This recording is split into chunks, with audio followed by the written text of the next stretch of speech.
Welcome to Business Legal Lifecycle TV, the live TV show all about the legal aspects of your business. We've designed this TV show to educate you in simple to understand plain English ways for complex legal terms, to help you understand why you undertake certain legal aspects of your business, and to help you develop a plan for the future success of your business. Did you know that any business owner is on average 7 months away from losing everything? And that is the average time that it takes for a successful business to fold when an aspect of their business is not set up correctly. Have you ever wanted to get legal advice but didn't understand what was going on? And do you feel like there's a divide between lawyers and their clients? If that's so, then this TV show is for you. We've designed the show to empower you and your business with the knowledge and tools to help ensure that those problems that so many businesses encounter don't happen to you. Business Legal Lifecycle TV delivers a twice-weekly show focusing on the legal aspects of your business. At lunchtime on Mondays, we present Fast Fix Monday, a quick 5 to 10 minute show to give you some actionable steps to consider for this week in your business. And at lunchtime on Wednesdays, we present our in-depth show. It's generally between 30 minutes to an hour to go through the complicated legal aspects of your business in a simple to understand and plain English way. That can be through educational pieces or interviews with experts in the fields. We welcome you to Business Legal Lifecycle TV, and here's our show. Welcome everyone. My name's Jeremy Stretton. And I'm Craig Mason. And we're here to talk to you today about protecting intellectual property, which is phase 5 of the business legal life cycle. So, Craig, I thought I'd start off with just showing people a copy of the business legal life cycle in case they haven't seen it. So we'll just flick over to that. Phase 5 is protecting intellectual property. And that's here, and it's in phase 5 because that's when you want to have a business that's actually ready to go and actually a minimum viable product. Today we're going to talk to Warwick Peters. Now Warwick's a business broker, works for Ray White Northcote, someone that we do a lot of work with, and we're going to have a chat to him about the what to look for in a business and what to look for from a systems point of view in a sale. But Craig, before we flick over to that interview, let's have a little bit of a chat around the importance of having intellectual property in place for the sale of a business. So, can you run people through what's important about it and why having systems in place are important for selling a business? Yeah, absolutely. So if you've joined us for the last couple of episodes, we've been talking about intellectual property and protecting that by using a separate holding entity. So obviously, if you're going to take the time to try to protect it, you must be trying to protect something that's got some value in it. So as Jeremy said in the previous episodes, intellectual property is possibly the most valuable asset of any business. So as part of the intellectual property, you talk about trademarks and patents and those sorts of things, but it's also the how-to guides and the processes within that business. And setting those up not only means that your business should be running efficiently and smoothly, but it also increases the value of the business. And so you don't know when you're in business, something might happen that you didn't envisage, and all of a sudden you may have to sell part or all of the business, whatever it might be. Having these things in place during this phase will mean that you hopefully will maximise that value if something does happen that you didn't anticipate. So pretty important. Yeah, so, and that's part of the stuff that Warwick and I talk about. We go through, about the sale of a business and the systems that are in place. So I think it's probably right to move over to that interview. Now, I did pre-record this, so if you do have questions, in the show notes we'll have Warwick's email address so that you can contact him. And as always, you can ask us questions as we're going, and we can answer them if you do have anything important that you want to ask for. Craig, is there anything else before we kick over to that? No, I don't think so. Throw it to Warwick, and obviously thanks Warwick for joining us and giving you time to give some advice to our viewers. So cool. Thanks, Warwick. All right, we'll flick over to that now. Hi everyone. Today we're doing an interview with Warwick Peters. Warwick is an accredited business broker, and he also does sales and leasing. He currently works at Ray White Commercial North Coast Central. Now, I've known Warwick for probably 3 or 4 years now, and we've done lots of work together on business sales, and we wanted to have a chat about what Warwick sees from the sales perspective and also from a systems perspective. So welcome, Warwick. Welcome to Business Legal Lifecycle TV. Thanks very much for the invitation. Thanks, Jeremy. Welcome. No worries. Well, let's for people who don't know you, let's start off with a bit about your history. So tell me a bit about your history and how you got into commercial business sales. I had a career originally in the financial services industry, and that career took me to national sales level. And as a national sales management role, I took on the development and administration of various operations for people like the Norwich Group, Australian Unity, Bridges Personal Investment Services, all across Australia. And looking at those businesses and linking in other businesses to help them, I ended up building quite a experience base in understanding how they work, looking at those individual businesses and breaking them down to franchise type operations. So quite a depth of experience gained in that. I then moved into real estate after deciding that I would like to return back to Queensland, and I did that in 2005. But in the year 2000, I changed industries, preparing for that move back to Queensland. And I entered the real estate industry and developed the skills that the real estate industry provide as unique skills, in addition to those sales management and development skills that I already had through the financial services industry. So working in real estate in Sydney in 2000 to 2005, then returning back up to Brisbane, Queensland in 2005 with a full real estate licence, and now offering services as a business broker based on what I've done before. Excellent. And did you move back up here for the weather or for the successful football teams? Oh, mate, it wasn't successful football teams, but I came back, they all went downhill. Yeah, very good. Well, since then, it must be your move up here that's changed that and made us all very happy as Queenslanders. All right. So, so tell me a bit about how you see that experience that you've had in because you've had a wide variety of experiences, as you say, across Australia, and you know, I think that's a great experience in getting into the business sale industry. How do you think that they've set you up for what you're doing now? I think that experience has been invaluable, given that it enables me to break down, which I always had to do as a specific role as a national manager, break down the individual profit centres, the way in which a business operates profitably, how it can develop, how it can grow. And in order to do that, you needed to understand how it works, pull it apart, put it back together again, and work out what's not working and what is working. A bit like a mechanic, you pull a part together, pull a car together, or a part I should say, put it back together and find out how that operation is going to affect the working of something. That's exactly what I've been doing in those previous roles with businesses. Now I adopt that into the day-to-day life as a business broker, working the role that I do. So. Yeah, that's great. I mean, yeah, it's a good analogy there. I mean, a lot of people think, you know, that what we do and what we do is specialised, but they think it's really different from what other people do. But that mechanic analogy really is quite apt in the fact that, you know, even in the legal industry, we're the same. You kind of break everything down and try and put it back together and try and help people to actually achieve their goals. So I really like that analogy.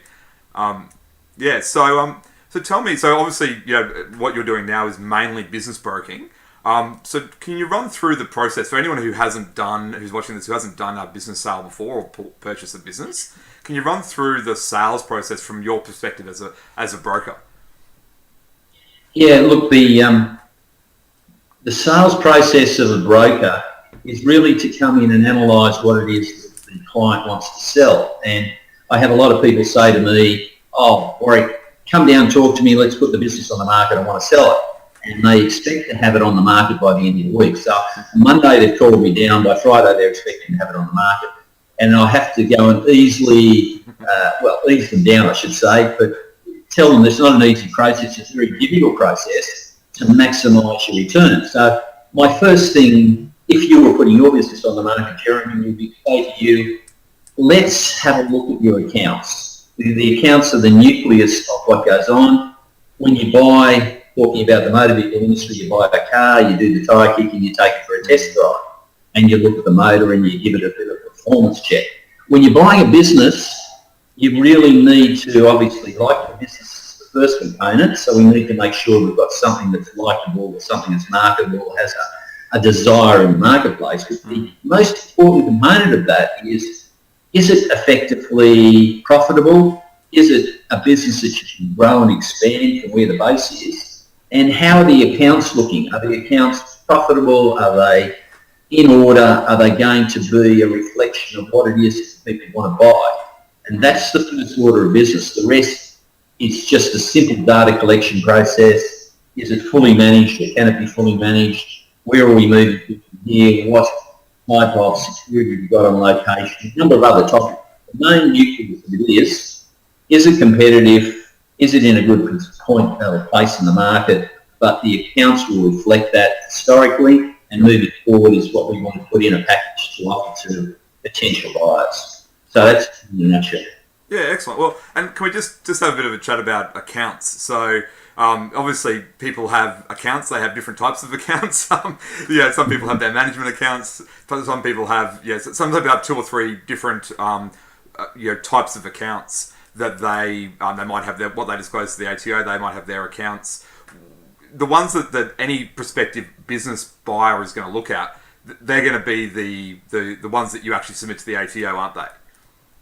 Yes, they're profit and loss accounts that are officially reported and documented, including BAS returns and a history of banking through the banking channels, the official banking channels, where money's been deposited and withdrawn. So in any due diligence exercise of auditing type of operation, people will go back and look at those 3 areas. They look at the profit and loss, they look at the balance sheet to establish what the company currently has in its history. They look at the BAS returns to see if there's consistency with that over the previous years and what's been lodged and what's recorded with the accountants. And they'll look at, if necessary, the bank account deposits and withdrawals to make sure all of those line up with what's been said.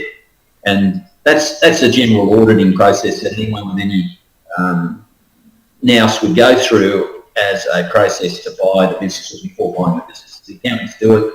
The serious investigative buyers do that same process. Due diligence. Yeah, and how important are the accountants? Obviously, you'd work pretty closely with them in getting the business right. The reason I ask that is a lot of people that watch this show, a lot of the subscribers to our Business Legal Lifecycle Facebook page are accountants, and some of them probably don't realise the importance that they play within that process. It's a good question, Jeremy, because you could have, like anyone the same as myself, you can have good and bad providers of services. Yep. On the whole, accountants are excellent providers of services, and I get along very well with them. There are the odd few that are perhaps unaware of their lack of performance and their lack of response, and the end result of that is a deterioration in the outcome of what it is that I'm going to be able to sell. But in most cases, I have a very good relationship with accountants. I work with them closely because of my background aligned with accounting. I understand what it is that I need to provide. I can talk to them on what it is and try and create a picture of what it is that they need to provide to the client to get the maximum price that this is going to sell. But look, some of them have an unrealistic perspective on what the business is going to be as an outcome, and one would never suggest that an accountant didn't know what a business is worth, but in day-to-day practicality, they may not have a hands-on direct experience with what the market is going to pay.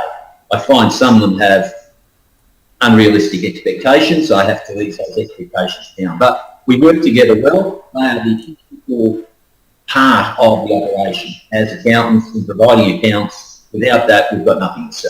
So, I work with them very well. Yeah, and I think that's one of the key parts that we work with the business legal life cycle is the fact that consultants have got to work together, whether that's the lawyer, the business broker, the accountants. Everyone's got to work together to actually make sure that what they're doing is right and right for the client, because otherwise, that's where things fall down. So tell me, one of the things I remember you telling me when we first started working together was taking cash as fees. When we're talking about accounts, I thought that was an appropriate place to bring that up. And what's the effect on taking cash as fees on your ability to sell a business for what someone thinks it's worth?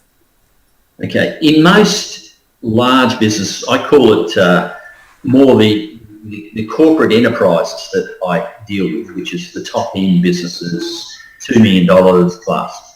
I don't have that issue of cash being affecting the outcome of the sale. But as we move down the scale to the local shop, the fish and chip shop, the smaller businesses, cash to them is paramount. And even with some car washes, the temptation to pocket the cash and not declare it is extreme. And I have a car wash at the moment. I've had car washes before. I've got another big one coming up. Let's just say that the amount declared on the books is significantly less than what is actually the case. And that's simply because of the temptation to take the cash. Now, how does that affect the business? Good question. What people don't realise is that in selling a business, we're going to get somewhere up to 3 to 3.5, maybe even 4 times, depending on the type of business, 3.5 to 4 times the multiple of net profit.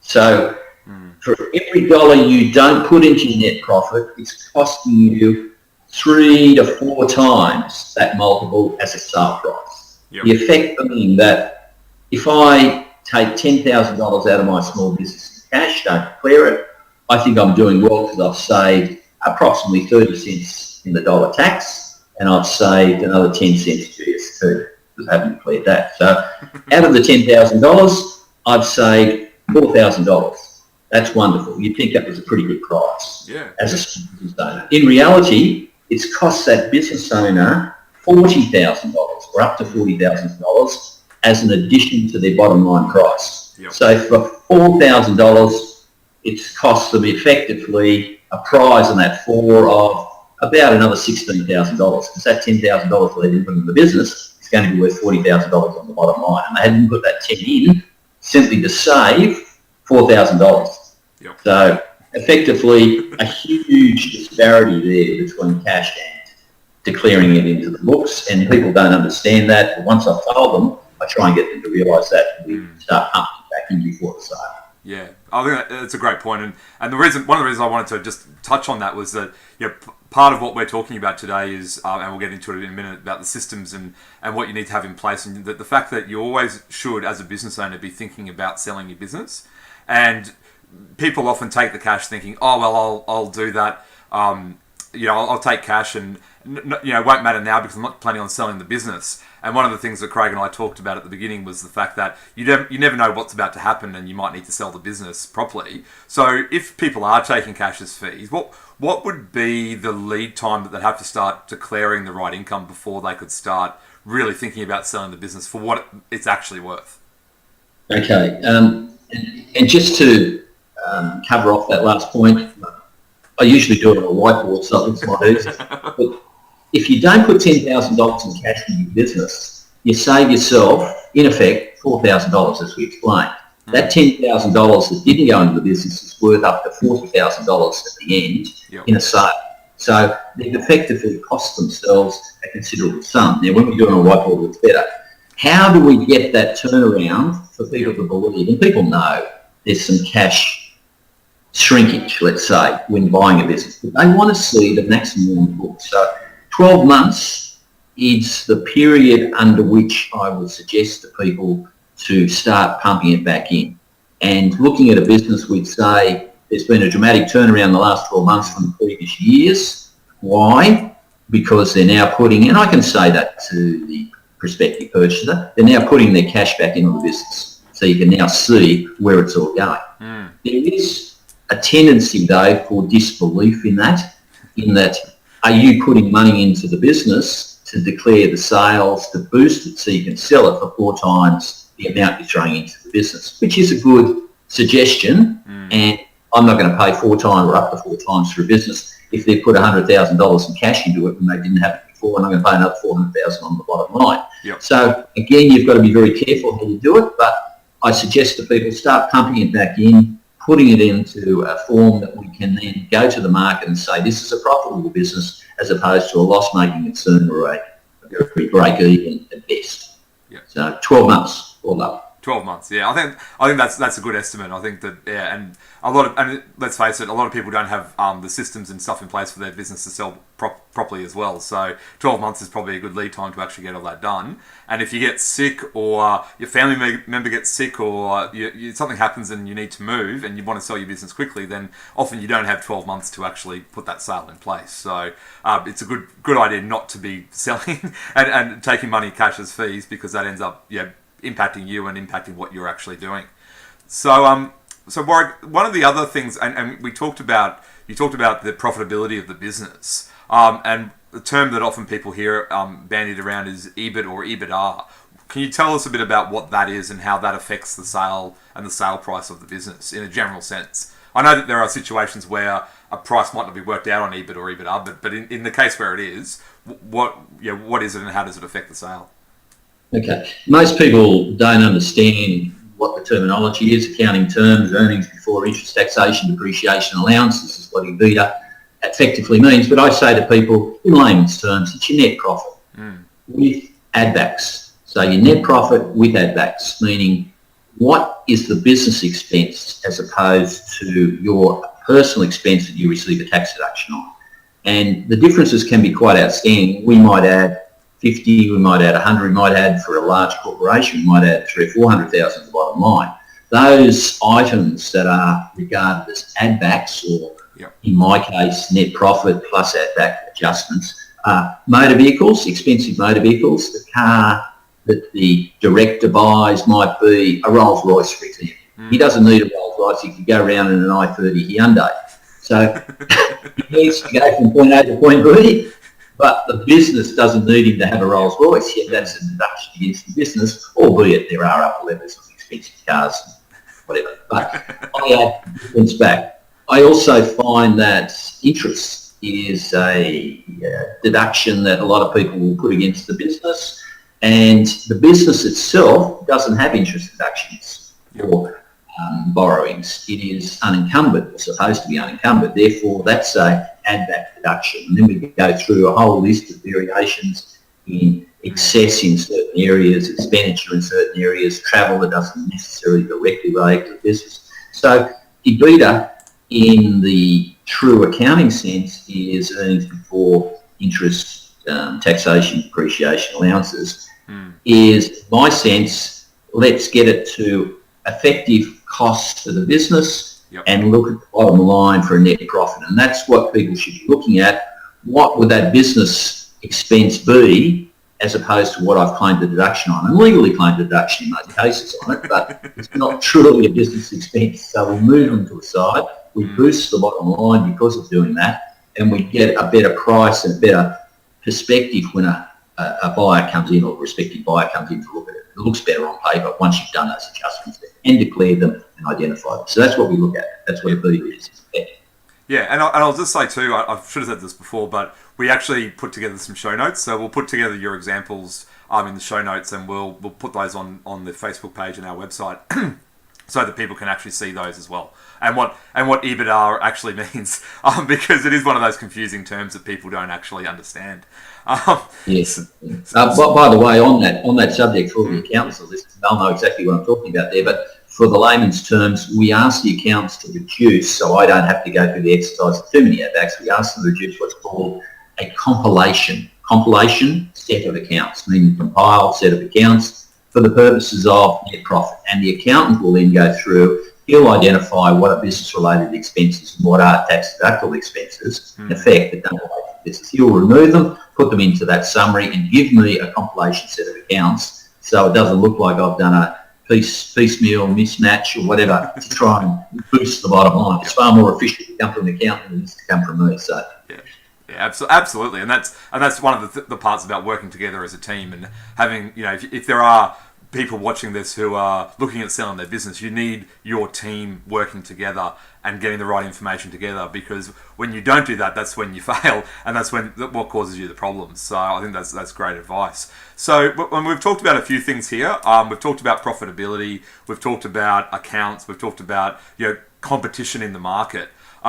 So what about some other key ingredients to selling the business? So what kind of things are people looking at to buy the business, but I suppose that's what a buyer's looking for, but what would a seller be looking for to increase the profitability as high as they possibly could when they're looking at selling the business? Obviously, if everything is in order, we're going to maximise our price. If you came to the market, or came to me, for example, and said, I want to sell a business, just like I was talking earlier in the conversation, and didn't have everything in order, then we're going to be in a dilemma. We're not going to be able to maximise your price. So what I look for, though, in a perfect business to be sold at market is the accounts, a history of the accounts and everything in order, a compilation set of those accounts so we've got all the add-backs put in by the accountant officially, not by me. We look for a documented job description or descriptions, depending on how many people are involved in the business, and a documented operations manual, so that if you were buying a business, for example, Jeremy, you could walk in, you could look at it and see what needs to be done. You don't have to reinvent the wheel, because once that owner goes, we've just lost that intellectual property, so to speak. They've walked out the door, so it's not documented. We also need to have security of location. So the lease that's in place needs to have sufficient time for the new owner to take up secure tenure at the location, or perhaps relocate to different premises down the track if you desire. So I would suggest a minimum of 6 years at that location, depending on what it is, maybe even longer, 9 running out to 15 years. And if it was a childcare centre, an extreme example there, they like 30-year leases. So if it was a 5-year lease and you were buying a childcare centre, it wouldn't sell. If you couldn't get the security on the childcare centre buyer, you wouldn't be able to buy those premises. You'd say, well, I haven't got security, so I'm not buying. So we'd have to negotiate that as part of the deal. So it depends. A car wash, for example, is another one. You wouldn't buy a leasehold car wash operation, not freehold, meaning all the premises are owned by the buyer. If you've got a leasehold, then if your lease was only 3 or 4 years left, they could kick you out, not renew it, and move on. So you need quite a few options in the background. So that's security of location, operations manuals, job descriptions, a great set of accounts. And the other thing too is that people discount. They think, I don't want my business anymore, it's not making money. Well, it needs to be profitable. But apart from that, it needs to have a future that's profitable. Yep. News agents are the perfect example. There are hundreds of news agencies on the market around Australia. Yep. Why, you would ask? We probably don't need to ask, but everyone knows. They don't make any bloody money. They're loyalty. So if you were buying a business and you're selling a business, I'd say, is it going to be a profitable concern moving forward?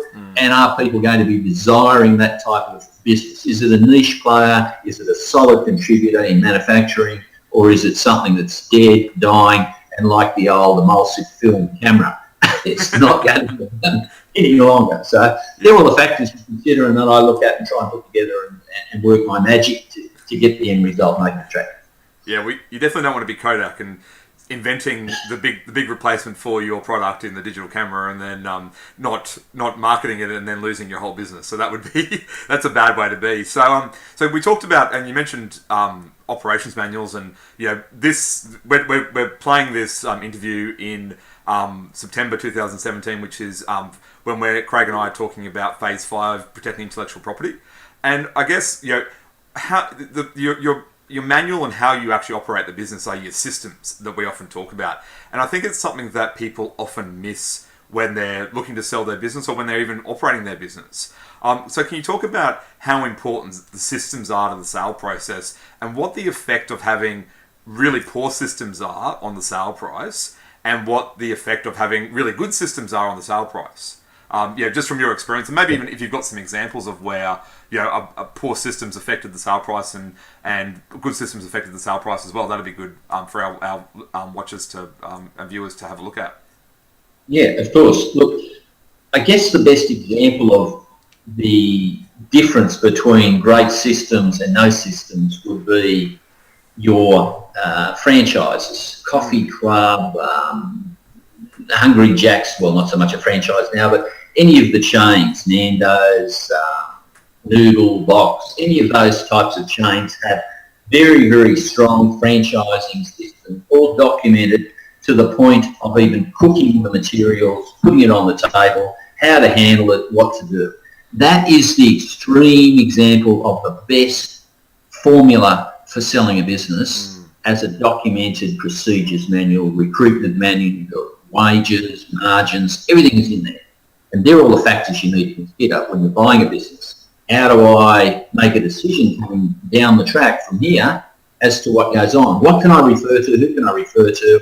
All the people have gone. I've got nothing written down. I don't know where I'm doing or where I'm going. Because inevitably there are bumps in the road or obstacles in the road that you'll need to go around or navigate through. And without a procedures manual or an operations manual, you can't do it. So that's why the franchises are very, very good. Yep. And they attract a multiple much higher than a normal business. So their multiples could be as high as 4.5, even 5 times their net profit, depending on how attractive they are, desirable.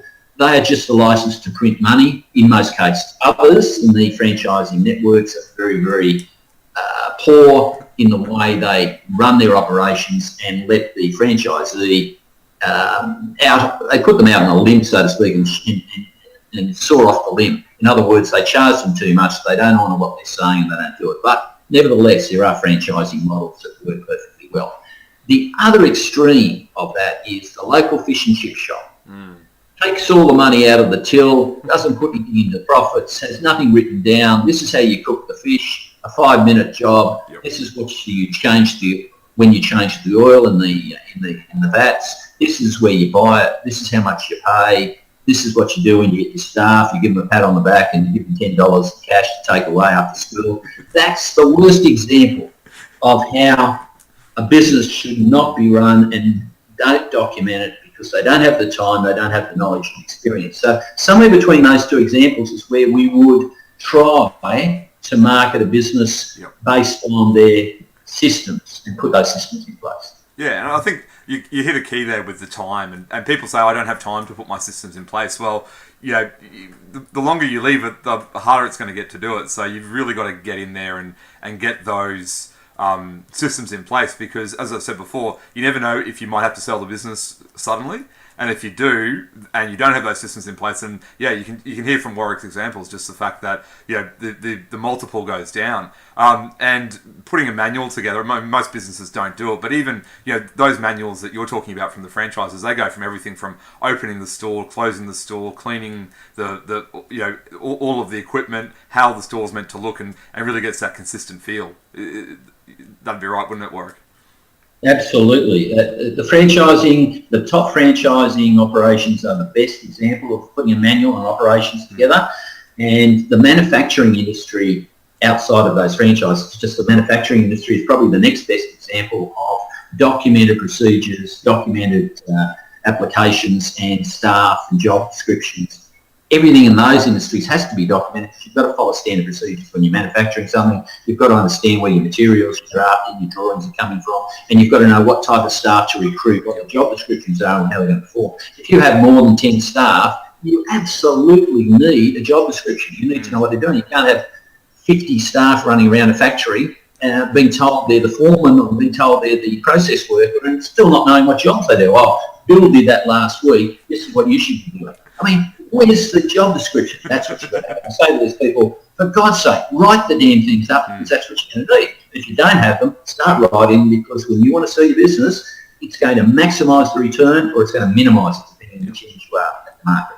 So, big difference in price, Jeremy. Yeah, absolutely. And on that, the other reason that we put this as part of Phase 5, protecting intellectual property, because that's after Phase 4 when people bring on employees. And one of the reasons we do that is to get the employees to actually help you write your manuals. One of the things that we've done in our law firm is we actually get our staff to actually help us write our manuals and how we actually do things, because they're the ones in there doing it day to day. They can basically take everything from up here and put it down on paper, and that works really well. So I think that's great. So look, I think everyone watching this has got some really good value work. We've been through a lot of different areas about the sales, the importance of systems, what people look at in the business sale process, and what buyers and sellers are looking for.